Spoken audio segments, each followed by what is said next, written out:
Advocate Mohsin Rashid Bangladesh supreme কোর্টের senior আইনজীবী। বাংলাদেশের বর্তমান সাংবিধানিক এবং রাজনৈতিক সংকট নিয়ে তিনি শুধু কথা বলছেন না, গুরুত্বপূর্ণ বেশ কয়েকটি প্রশ্ন সরাসরি আদালতের সামনেও নিয়ে গেছেন তিনি। আন্তর্জাতিক অপরাধ ট্রাইব্যুনালের বর্তমান বৈধতা চ্যালেঞ্জ করেছেন তিনি।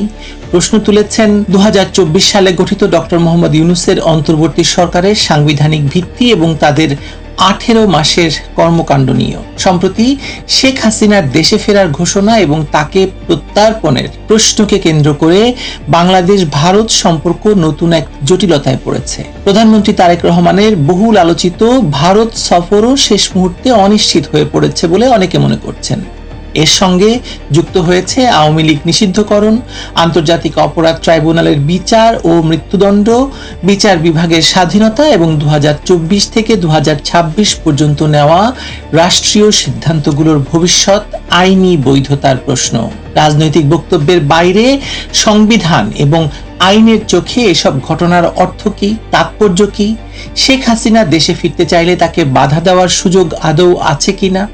একটি সরকারের বৈধতা প্রশ্নবিদ্ধ হলে তার নেওয়া সিদ্ধান্তগুলোর ভবিষ্যৎ আসলে কি হয়? আর আজকের সিদ্ধান্তগুলোই কি আগামী দিনে নতুন এক সাংবিধানিক এবং বিচারিক সংকটের জন্ম দিতে যাচ্ছে?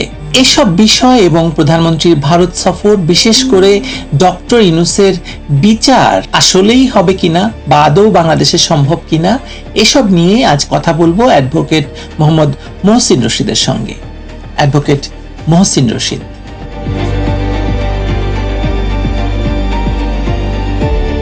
অ্যাডভোকেট মহসিন রশিদ, অসংখ্য ধন্যবাদ যুক্ত হওয়ার জন্য। আপনার এই বিজি স্কেজুলের ভেতরে এত কিছু করছেন, আমি জানি সকাল থেকে আপনার অনেকগুলো প্রোগ্রাম ছিল, তারপর আপনি যুক্ত হয়েছেন। অশেষ ধন্যবাদ আপনাকে। প্রথম প্রশ্নটা আমি একদম সরাসরি আপনাকে করতে চাই, সেটা হচ্ছে তারেক রহমানের ভারত সফর নিয়ে। তারেক রহমানের ভারত সফরের জন্য পররাষ্ট্র মন্ত্রণালয় 10ই আগস্ট থেকে পানি, সীমান্ত বাণিজ্য, নিরাপত্তা, চীন, রোহিঙ্গা, ব্রিক্স সহ প্রায় পুরো দ্বিপাক্ষিক সম্পর্ক নিয়ে একটি ব্রিফ তৈরি করেছিল। অর্থাৎ সফরের প্রস্তুতি অনেক দূরে গিয়েছিল। এরপর শেখ হাসিনার প্রত্যার্পণকে কার্যত শর্ত বানিয়ে সফরটাকে অনিশ্চিত করা হলো। আপনার কাছে কি মনে হচ্ছে, এখানে আইন এবং কূটনীতির চেয়ে অভ্যন্তরীণ রাজনৈতিক চাপই শেষ পর্যন্ত প্রধানমন্ত্রীর পররাষ্ট্রনীতি নির্ধারণ করছে কিনা? এটি একটি প্রশ্ন। অনেকে বলছেন যে পররাষ্ট্রমন্ত্রী খলিলুর রহমান এবং বাংলাদেশে নিযুক্ত সাবেক রাষ্ট্রদূত, মার্কিন রাষ্ট্রদূত পিটার হাস এর মধ্যে একটা ঘোট পাকিয়েছেন। আপনার কাছে কি তথ্য আছে? না, এটা তো একদম 100% কারেক্ট। তার কারণ হচ্ছে যে কূটনীতি বা ডিপ্লোম্যাসি এই জিনিসটা তারেক সাহেব মনে হয় না খুব ভালো জানেন। তারেক সাহেব is a very good organiser, party organiser, কিন্তু দেশ চালানোর মধ্যে তো আপনার ডিপ্লোম্যাসি থাকবেই। এবং এটা এত খারাপ কাজ হয়েছে because if you don't understand that Sheikh হাসিনাকে ওরা কোনোভাবেই আপনাকে এক্সট্রাডাইট করবে না, দে উইল নট। এই কারণে করবে না বিকজ আইসিটিতে যে শাস্তি হচ্ছে, নট অনলি শেখ হাসিনা, কাউকে করবে না, বিকজ আপনার এক্সট্রাডিশন ট্রিটি কভারই করে না। It does not cover the ICT's sentencing বা conviction বা whatever you may say. So ওইখানে এটা হবে না because ICT এই যে extradition treaty না পড়ে, it's an 11-page document. It was signed by Mohiuddin Alamgir, যে হোম মিনিস্টার ছিলেন তৎকালীন। সো এইখানে কি কি আছে, এটা ধরেন যদি কোনো পলিটিক্যাল আপনি কোনো শাস্তি দিয়ে থাকেন তাহলে হবে না। আইসিটি তো বড় জিনিস, কিন্তু সে ছাড়া পলিটিক্যাল অ্যাটলিস্ট 2-3টা আর্টিকেলস এই জিনিসগুলি আছে, একদম ক্লিয়ারলি ডিফাইন্ড আছে আর্টিকেলে। সো যেখানে ক্লিয়ারলি ডিফাইন্ড জিনিস থাকে সেখানে আপনারা কি না পড়ে এইসব কথা কেন বলছেন? এইটা আপনার উচিত। নাম্বার 1। নাম্বার 2 যেটা হচ্ছে that আপনার এক্সট্রাডিশন তো এখন আর লাগছে না, because Sheikh Hasina has publicly stated, international media has covered যে আমি ডিসেম্বরে বাংলাদেশে যাব। আপনার তো ভয় কেন? সে আপনার আর এক্সট্রাডিশন লাগবে কেন? এবং সে বলেছে আমার সব লোকজন নিয়েই যাব, তার মানে যারা কনভিক্টেড আছে, সেন্টেন্স আছে, উনি সবাইকে নিয়েই তো আসতেছেন। তো উনি তো বলে দিয়েছেন। তো আবার আপনার একটা ভিজিট, বাইল্যাট্রাল ভিজিট, এই বাইল্যাট্রাল ভিজিটকে আপনি এই কারণে কেন ক্যান্সেল করতে গেলেন? Why have you cancelled it? Because আপনি তো নিজের পায়ে কোড়াল মেরেছেন নিজেই। বুঝি, আপনি মনে করেছেন যে এই আমি খুব বিরাট, চোখে চোখ রেখে, না, আপনি চোখে চোখ রেখে কিছুই বলেন নাই। আপনি চোখ নিচে করে জুতা খুলে ইন্ডিয়াকে মারার চেষ্টা করেছেন। জুতা খুলে যে মোদিকে মারো, ইন্ডিয়াকে মারো, this is what you have done. You have tried to insult them. বুঝি, আপনাকে দেখেন তারা কতবার ইনভাইট করেছে আপনাকে, এবং কত নমনীয় হয়ে ইনভাইট করেছে আপনাকে তারা, এবং তারা এই বাইল্যাট্রাল প্রবলেমস গুলি সলভ করার জন্য তারা আপনাকে ইনভাইট করেছে। নাম্বার ওয়ান, তারা যখন আমাদের আসলেন, বিড়লা সাহেব, স্পিকার অফ লোকসভা, উনি আসলেন, উনি চিঠি নিয়ে আসলেন, invitation from Modi for Tariq Shaheb, for his wife and for his daughter. What a gesture he showed, you see, যে আপনারা সবাই ফ্যামিলি নিয়ে আসেন। নাম্বার টু, আপনার ওইটা আপনি কোনো উত্তর দিলেন না, বা হয়তো উত্তর দিয়ে থাকলো যে কনভিনিয়েন্ট টাইমে, মিউচুয়ালি এগ্রিড টাইমে আসবো। তারপরে আপনাকে উনি বিমস্টেকে ইনভাইট করলেন as the chair of BIMSTEC. So S chair of BIMSTEC আপনাকে যখন ইনভাইট করলো, তখন আপনার এখানে যারা পিটি মাইন্ডস, স্মল হার্টের লোক যারা আপনাকে সারাউন্ড করে রেখেছে, তারা বলল আপনাকে যে আপনাকে তো ওইখানে প্রধানমন্ত্রী হিসাবে দাওয়াত দেয় নাই, ওইখানে তো আপনাকে চেয়ারম্যান বিমস্টেক হিসাবে দিয়েছে। So this minds did not understand that prime minister আছেন দেখেই তো আপনি চেয়ারম্যান আছেন বিমস্টেকে। আপনি যদি প্রাইম মিনিস্টার না থাকতেন, যদি মোহসেন রশিদ প্রাইম মিনিস্টার থাকতো, তাহলে Mohsen Rashid would be the chairman. কালকে যদি আপনাকে পদ থেকে সরিয়ে দেওয়া হয়, তাহলে যিনি আসবেন উনি বিমস্টেকের চেয়ারম্যান হবেন। সবচেয়ে বড় কথা, বিগত 17 বছর উনি লন্ডনে থাকলেন, তখন তো আমন্ত্রণ জানানো হয়নি তাকে বিমস্টেকের প্রধান হিসাবে বা কিছু হিসাবে। উনি তো ছিলেনও না তখন বিমস্টেকের ইয়ে। নাম্বার থ্রি যেটা হলো, কিন্তু মহসিন রশিদ, এখানে একটি প্রশ্ন আপনাকে আমি করে রাখি, আপনি পরে উত্তর দিতে পারেন সেটা হচ্ছে, আমরা দেখলাম যখন ডক্টর মোহাম্মদ ইউনূস থাইল্যান্ডে বা ব্যাংককে মোদির সঙ্গে দেখা করলেন, প্রধানমন্ত্রী মোদির সঙ্গে দেখা করলেন, কথা বললেন, এবং প্রথমে অভিযোগ করলেন শেখ হাসিনা কেন রাজনৈতিক বক্তব্য দিচ্ছে ভারতে বসে। আপনার কাছে দুটো প্রশ্ন। সেইখানে মোদি সাহেব স্পষ্টভাবে বলেছিলেন যে শেখ হাসিনার মুখ বন্ধ করা ভারতের রাজনীতি নয়, ভারতের পলিসি নয়। শেখ হাসিনা একজন মানে মুক্ত মানুষ, এবং ভারতে বসে কি করবেন সেটা তার ব্যাপার। সেখান থেকে ভারত কি এক চুলো এখনো পর্যন্ত সরেছে কিনা? দুই নাম্বার প্রশ্ন হচ্ছে, ভারতের পত্রপত্রিকা বলছে এখন ভারতের আদালত বিষয়টি সিদ্ধান্ত নেবে, আদালতের কাছে ঠেলে দিয়েছে। আপনি আদালতের মানুষ, আপনি এই প্রশ্নটির উত্তর দেবেন যে ভারতের আদালতে গেলে কি হতে পারে। 3 নাম্বার প্রশ্ন হচ্ছে, 17 বছর ইংল্যান্ডে বসে তারেক রহমান তার দলটি চালালেন, তখন যখন রাজনৈতিক বক্তব্য বা রাজনৈতিক কর্মকাণ্ড পরিচালনার অভিযোগ এলো না, দেশটা কি ভারত বলেই শেখ হাসিনা ওখানে বসে রাজনৈতিক কর্মকাণ্ড করলে অভিযোগ উঠছে? আসলে কি?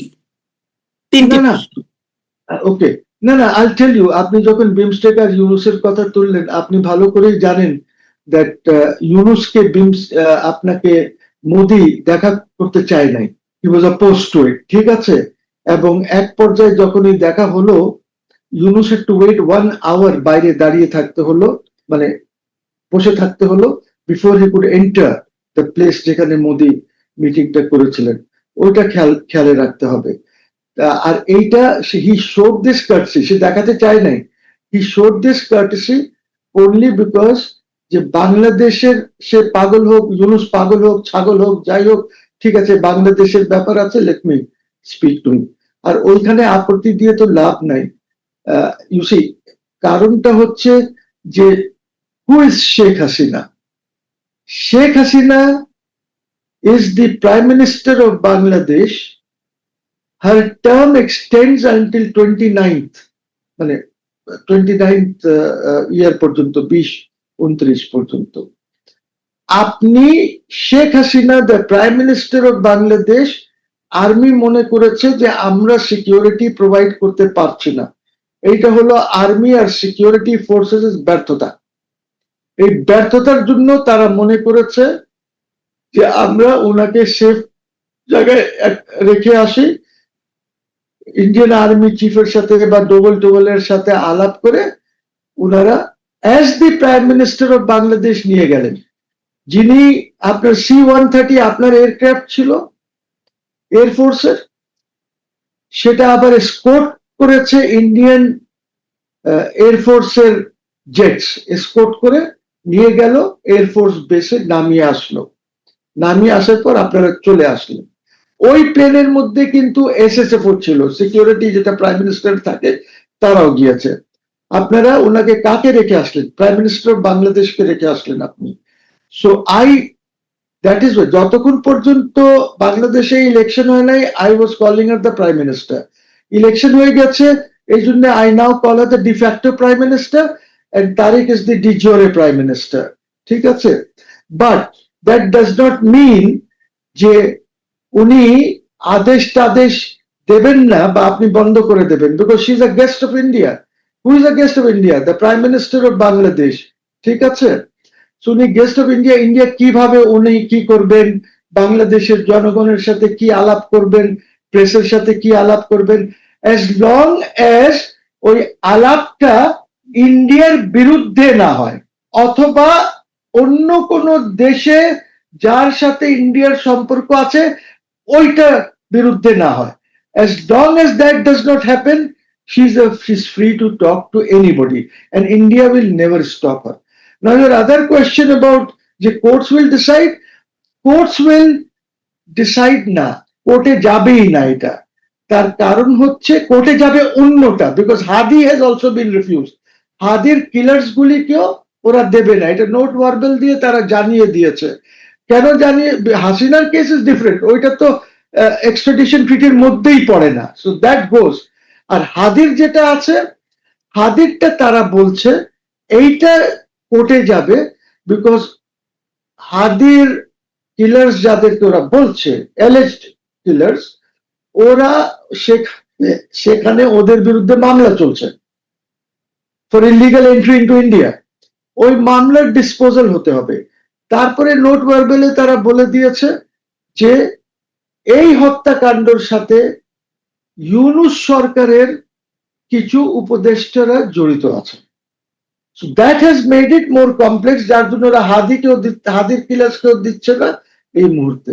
আর আপনি এইটার জন্য আপনি এমন একটি ভিজিট ক্যান্সেল করলেন, like just as you said that the brief was ready, ঠিক আছে, সবকিছু প্রিপেয়ার্ড ছিল, এই মুহূর্তে আপনি যে ক্যান্সেল করলেন, আপনি এইটা রিয়েলাইজ করেন নাই যে কালকে আপনার যদি আদানি আপনাকে ইলেকট্রিসিটি না দেয়, বা আপনার হাইড্রো ইসের থেকে নেপাল থেকে যদি আপনি না আনতে পারেন ইলেকট্রিসিটি, ইন্ডিয়ার উপর দিয়ে তো আসবে। India can always say will not allow this to happen. Pipeline, জি পাইপলাইনে মানে ডিজেল আনাটা কোত্থেকে? পাইপলাইন দিয়ে যে ডিজেল আসছে বাংলাদেশে, সেটা যদি বন্ধ। ডিজেল তো এটা শেখ হাসিনা করে গেছে, এই লাইন তো উনারা কেউ করেন নাই, ওনাদের মাথায় তো এটা ঢুকে নাই।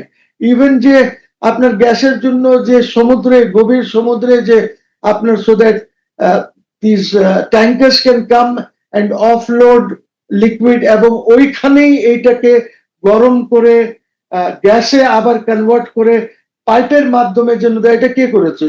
Sheikh Hasina did this. এরা তো করে নাই কিছু। শেখ হাসিনা তো থার্ডটাও করতে যাচ্ছিল, আই থিঙ্ক টেন্ডার ফেন্ডার সব হয়ে গিয়েছিল, দিতে যাচ্ছিল, এরা তো সব বন্ধ করে দিল। You see, so question is যে এই যে লিগ্যাল যে বললেন না, legal extradition treaty does not cover. আর এখন আপনারা যে কাণ্ড করলেন, এই যে ভিজিটটা যে বন্ধ করে দিলেন, এরপরে তো they will not invite you until unless you send 200 letters to them যে আমাকে বাবা দাওয়াত দাও, আমাকে দাওয়াত দাও, আমাকে দাওয়াত দাও। তারপরে যদি তারা কিছু করে, মানে আপনাকে এখন নাকটা ঘষা আপনাকে দাওয়াত আনতে হবে, তাহলে India will not invite you, because India is a big power. মানে পৃথিবীতে it's a mid level power, but for Bangladesh or for South Asia it's a big power, it's a huge power. তারপরে আপনি এইটাও রিয়েলাইজ করলেন না যে সেকেন্ডটাও বাদ দিলেন, ফার্স্টটাও গেলেন না, থার্ড আপনার বিমস্টেক বাদ দিয়ে আপনি বাইল্যাটারাল, আপনাকে বললো, আপনি চাইলেন বাইল্যাটারাল, আপনি দীনেশ ত্রিবেদীকে বললেন, Dinesh Trivedi rush to the prime minister of India and he got a letter for you যে ঠিক আছে বাইল্যাটারাল। ওইখানে বলে দেওয়া হলো যে 28 তারিখের পরে তো ইন্ডিয়ান প্রাইম মিনিস্টার থাকছে না, তাই ওর মধ্যেই আসতে হবে, because 28 he is going to SCO. তারপরে উনি এসে ব্রিক্সে ইনভলভ হয়ে যাবেন, then he is going out to the UN General Assembly. So এই কারণে ওখানে উইন্ডোটা একটু ইয়ে ছিল। সো এখন আপনি কেন নষ্ট করতে গেলেন? আপনি জানেন না যে আপনার পানির দরকার আছে, আপনি জানেন না যে গঙ্গা চুক্তি শেষ হয়ে যাচ্ছে, আপনি জানেন না যে যদি ওরা আপনাকে 200 ইয়ে বন্ধ করে দেয় যখন ইচ্ছা তখন আপনি কি করবেন, বা আপনি ওদের থেকে গ্যাস কিভাবে আনতে পারেন, কোন পদ্ধতিতে, ফ্রম মিয়ানমার কিভাবে আসতে পারে। there is a pipeline already মিয়ানমারের সাথে ইন্ডিয়ার সাথে, বিকজ এটা আমরা তখন করি নাই, আমাদের এখান থেকে যাচ্ছিল, তখন আমরা বললাম যে না, এখান থেকে গেলে আমরা যে গ্যাসটা বের করব এইটা নিয়ে তারা যদি ইন্ডিয়া বলে যে না এত বের করে নিয়েছো, একটা ঝামেলা যদি করে, so there is a pipeline, আপনি ওই পাইপলাইন থেকে পারেন কিনা আনতে। সো আপনার ইন্ডিয়ার সাথে তো এইসব অনেক কথা বার্তা বলার উচিত ছিল। আপনার জয়েন্ট রিভার কমিশন যেটা আছে বিটুইন ইন্ডিয়া এন্ড বাংলাদেশ, ওইটাকে রিভাইভ করা দরকার ছিল। এই জিনিসগুলিতে আপনি গেলে এই গুডউইলটা যদি আমরা দেখাতাম, বাংলাদেশ যদি দেখাতো, তাহলে এই প্রবলেমস গুলি সলভ হতো। অফকোর্স সলভ হতো না, অ্যাটলিস্ট সলভের দিকে যেত, বিকজ এরপরে আপনার bureaucracy will come in, technical teams will come in, যে কিভাবে কি হবে, বাট অ্যাটলিস্ট একটা আলোচনার টেবিলে তো আসতো এবং আলোচনাটা শুরু হতো। মহসিন রশিদ, তার মানে কি ভারত বিরোধিতার যে জিঙ্গোইস্ট রাজনীতি বাংলাদেশে আছে, সেই রাজনীতিটা আমাদের এই গুডউইল ব্যাপারটা এবং এই বাংলাদেশ ভারত সম্পর্কের যে ইতিবাচক দিকটা তাকে কি সুপারসিড করে ফেলছে? হাদি যেটা শুরু করেছিল যে চরম ভারত বিদ্বেষী, চরম ভাবে আপনি কথায় কথায়, ডক্টর ইউনূস যেটা শুরু করেছিলেন যে কথায় কথায় আপনি সেভেন সিস্টার আলাদা করে ফেলবেন, সেটাই এখন মানে প্রতিষ্ঠিত হয়ে যাচ্ছে বাংলাদেশে। দেখেন, সেভেন সিস্টার্স এর যে ব্যাপারটা আছে, আমিও জানি, সিকিউরিটি এজেন্সিজও জানে, সবাই জানে যে এইসব করার পর ইন্ডিয়া যেটা করেছে, they have set up 3 garrisons along our border, 3টা গ্যারিসন তারা বানিয়েছে। These are not defensive garrisons, these are offensive garrisons. এই গ্যারিসনস গুলি can be regarded as miniature corps. কোরে তো সবকিছু থাকে, তো কোর এখানেও সবকিছু আছে in a miniature form. So that makes it an offensive garrison. তারপরে আপনার আজকের থেকে হয়তো 3 সপ্তাহ আগে বা এরকম হবে, এই সরকারের সময় তারা প্রায় 30টা না কত ইন্টেলিজেন্স এজেন্সিসদের জন্য এখানে লিস্টিং পোস্ট ক্রিয়েট করছে। বোধহয় 1 একর জমি, তারা এক লিস্টিং পোস্টে 1 একর করে জমি করে তারা এখানে ইয়ে করছে, এখানে তারা রাইডার্স বসাবে, আর আপনার ইন্টেল ইকুইপমেন্ট যেটা হয় ওগুলি 30টা all along the border, you see. So এইগুলি তো আপনার সময় হচ্ছে। আপনি যদি গুডউইল দেখাতেন, গুডউইল দেখান, তাহলে হয়তো এইসবের প্রয়োজন হতো না, ইউ সি। কিন্তু আমাদের অভিজ্ঞতা কি বলে মহসিন রশিদ? আমাদের অভিজ্ঞতা বলে যে 2001 থেকে 2006 পর্যন্ত অনুপ চেটিয়া, পরেশ বড়ুয়ার মতো চিহ্নিত ভারত সেপারেটিস্ট মুভমেন্টের নেতারা এখানে নট অনলি ব্যাংক অ্যাকাউন্ট খুলেছে, উত্তরায় বাড়ি পেয়েছে, তাদেরকে দেওয়া হয়েছে এখানে ব্যবসা করার সুযোগ এবং এখান থেকে ভারত বিদ্বেষী বা ভারত বিরোধী তৎপরতা চালানোর। ভারতের তো অভিজ্ঞতা আছে। আপনি বাংলাদেশে ভারত বিরোধী রাজনীতি করার সুযোগ দেবেন, আবার আপনি বলবেন শেখ হাসিনা বাংলাদেশ সম্পর্কে রাজনীতি করতে পারবে না। দুটো তো স্ববিরোধী হয়ে যাচ্ছে কিনা? গুডউইলটা তো মোদী সাহেব দেখালেন এখন তারেক রহমানকে, বিকজ আপনি যে সময়ের কথা বলছেন তখন তো মোদী ওয়াজ নট দেয়ার, তখন there was another government, that was a more sensible government তখন ছিল, কিন্তু ঠিক আছে।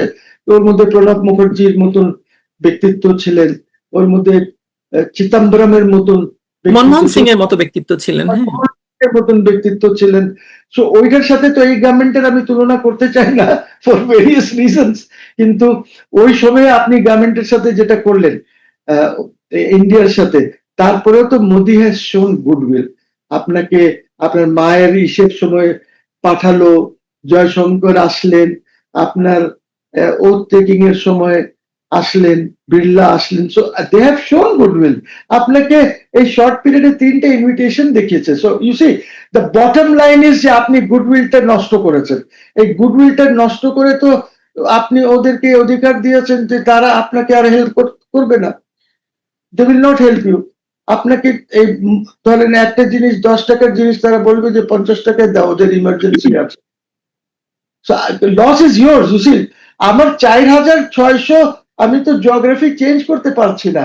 আমি আর বাংলাদেশ কি যুদ্ধ করতে পারবে কারোর সাথে? I am telling you today. আর আর্মি কাছে অ্যামিউনিশন নাই, army does not have ammunition. তারপরে মিসম্যাচ আছে, যে আছে বা যেটা অফার করা হচ্ছে যে আসার জন্য, ওইটার সাথে আপনার আর্মসের সাথে মিসম্যাচ হয়ে যাচ্ছে।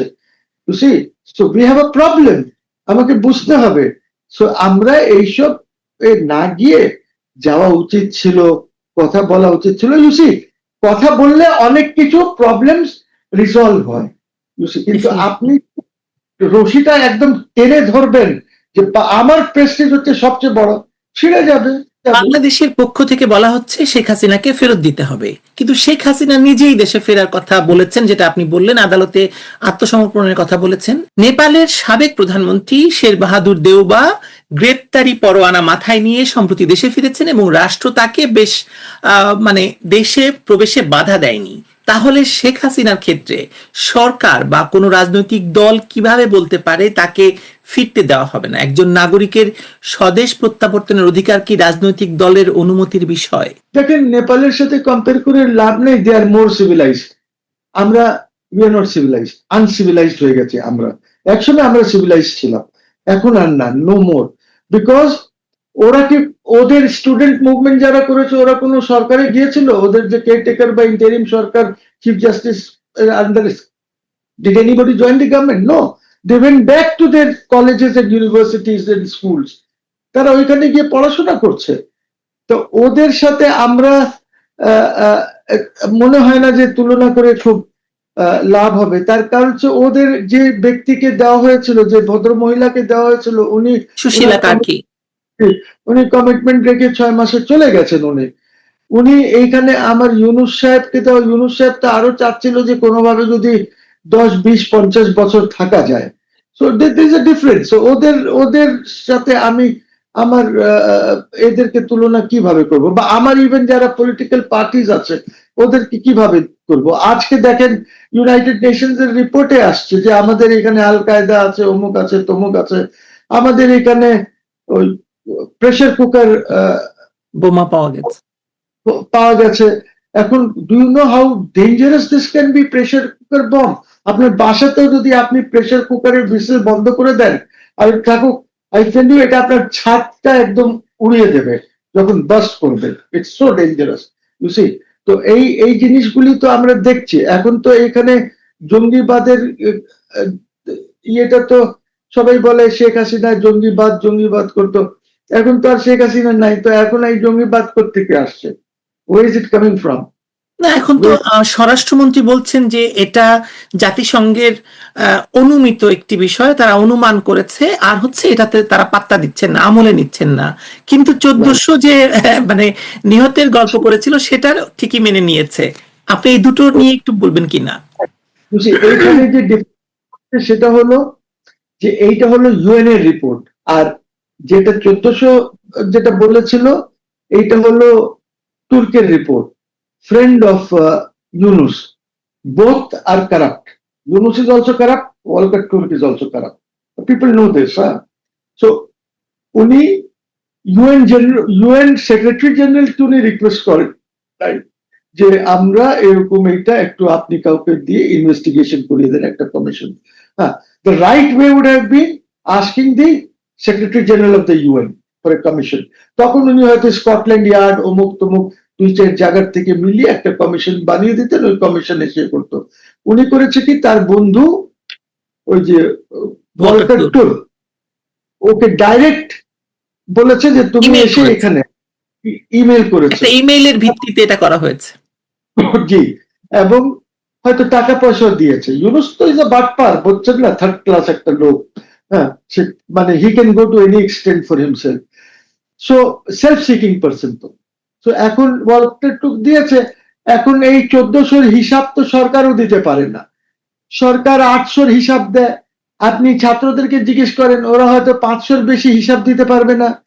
আপনি আরো কাউকে বলেন হিসাব বের করতে, তারা আরো কম হিসাব দেবে, হয়তো 300-র উপরে উঠবে না। আবার কেউ বলবে যে 300 তো, কিন্তু 500 হয়েছে, এর মধ্যে পুলিশ আছে। কেউ বলবে পুলিশ ছাড়া এইটা আছে, ইউনো। সো এইটা তো, এই this is no report, but যে রিপোর্টটা এসেছে জঙ্গির ব্যাপারে ইউএন এর, দ্যাটস এ রিপোর্ট। এন্ড এইটা এটা তো নিরাপত্তা পরিষদ দিয়েছে। জি, that's what I am saying, that this is the Security Council. তো আপনি এই দুই রিপোর্টকে তো একসাথে রাখতে পারবেন না। একটা ভ্যালু হলো এইখানে, একটা হলো ঘুষ খেয়ে দিয়েছে। হ্যাঁ, কিন্তু ধরুন নিরাপত্তা পরিষদ যখন কোনো রিপোর্ট দেয় এবং সেটা যদি আপনি আমলে না নেন, এরপরেই তো আমরা বিভিন্ন দেশে দেখেছি, সিরিয়াতে দেখেছি, পাকিস্তানে দেখেছি, আফগানিস্তানে দেখেছি, ড্রোন হামলা হয়। বিশেষ করে এইসব যে জায়গায় এইখানে আল কায়েদার ঘাঁটি আছে বলে মনে করা হয়, সেখানে ড্রোন হামলা হয়। বাংলাদেশ কি ওই ঝুঁকিতে পড়তে যাচ্ছে কিনা আসলে? দেখেন, বাংলাদেশ হয়তো ইমিডিয়েটলি ঝুঁকিতে পড়বে না, তবে যেটা হবে সেটা হলো দ্যাট আপনাকে স্যাংশন আসতে পারে from the UN. UN security council আপনাকে স্যাংশন করতে পারে।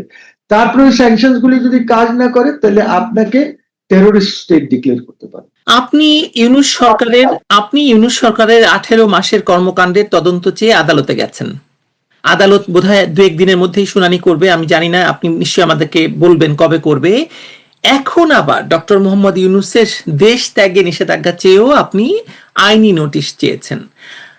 আপনি কি মনে করেন তার সরকারের সময় আওয়ামী লীগ নিষিদ্ধ করা, রাজনৈতিক এবং প্রশাসনিক সিদ্ধান্ত, বিচার ব্যবস্থার পরিবর্তন কিংবা রাষ্ট্রীয় অর্থের ব্যবহার, এসব নিয়ে ভবিষ্যতে তার ব্যক্তিগত বা ফৌজদারি দায় নির্ধারণের বাস্তব আইনি সুযোগ রয়েছে, নাকি রাষ্ট্রপ্রধানের মতো দায়িত্ব পালন করার কারণে তিনি কোনো ধরনের আইনি সুরক্ষাও পেতে পারেন?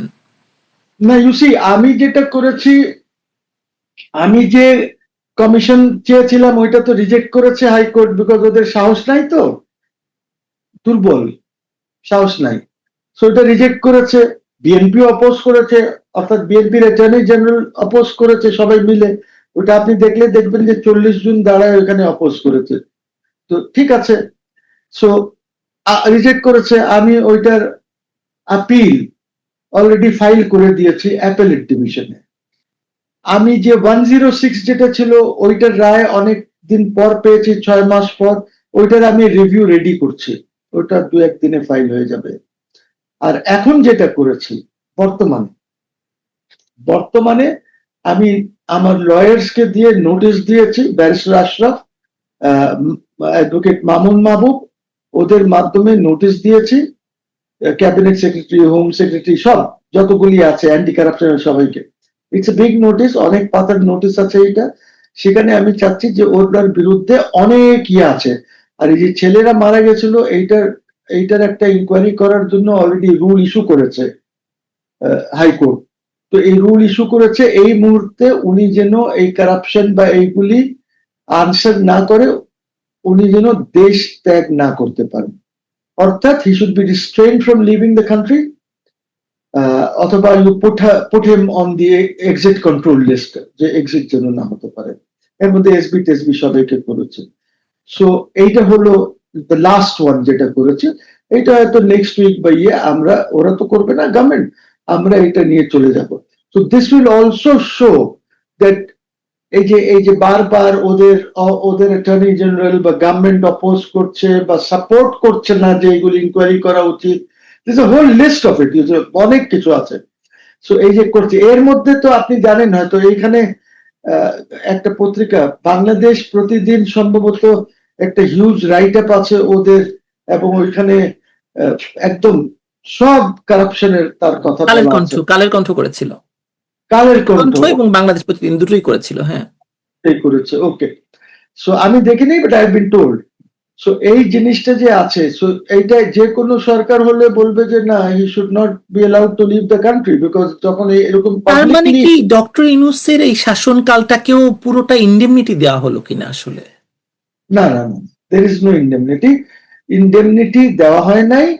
উনি, you cannot give him indemnity. Indemnity হয় শুধু হেড অফ স্টেটের জন্য হয়, ওনার কোনো ইন্ডেমনিটি নাই। তো আমরা এটাই চেয়েছি যে ওনাকে যেন যেতে না দেওয়া হয়, তারপরে গভর্নমেন্ট কি করবে দেখা যাক। না দিলে আমি I go to the high court, file a writ petition. Muhsin দেখা রশিদ, আমরা যদি আরো একটু পেছনে যাই, 110টি মামলার কথা আমরা জানি এবং তার শাস্তি হওয়া মামলা আছে যেটা থেকে উনি সবকিছু থেকে খালাস পেয়ে গেলেন এবং রাতারাতি কোনো ধরনের কোনো আদালতের কিছু নাই, উনি খালাস পেয়ে গেলেন, মুখের কথায় যেন খালাস হয়ে গেল। সেইগুলো থেকে যেটাতে ওনার শাস্তি হয়েছিল, সেইগুলো কি কোনো রিভাইভ করার কোনো সুযোগ আছে? এটা সময় মতন রিভাইভ হয়ে যাবে এগুলি। ওয়েট ফর টাইম, বিকজ আমার জুডিশিয়ারি তো is not, I don't regard the judiciary is independent. Judiciary is not independent, এটা বাতাসে চলে, বাতাসে দোলে এটা। So I don't regard it age independent. আমি তো এটা বারবার বলছি, ওপেনলি বলছি, বিকজ কিভাবে আমি ইন্ডিপেন্ডেন্ট এটা কি করবো, যেখানে জজ সাহেব ডিভিশন বেঞ্চ যেখানে আছে, অ্যাটর্নি জেনারেল অফিসকে অর্থাৎ deputy attorney general, assistant attorney general কিছু না জিজ্ঞেস করে উনি অর্ডার পাস করেন না। উনি বলেন একটা দেখে আসবেন আপনি, তাহলে তো ওরা তো সরকারি লোক, তাহলে সরকার is controlling the judiciary, where is the independence? এইগুলি হলো কিতাবি কথা, থিওরির কথা। You see, দেশ আর রাষ্ট্র তো থিওরির উপরে চলে না।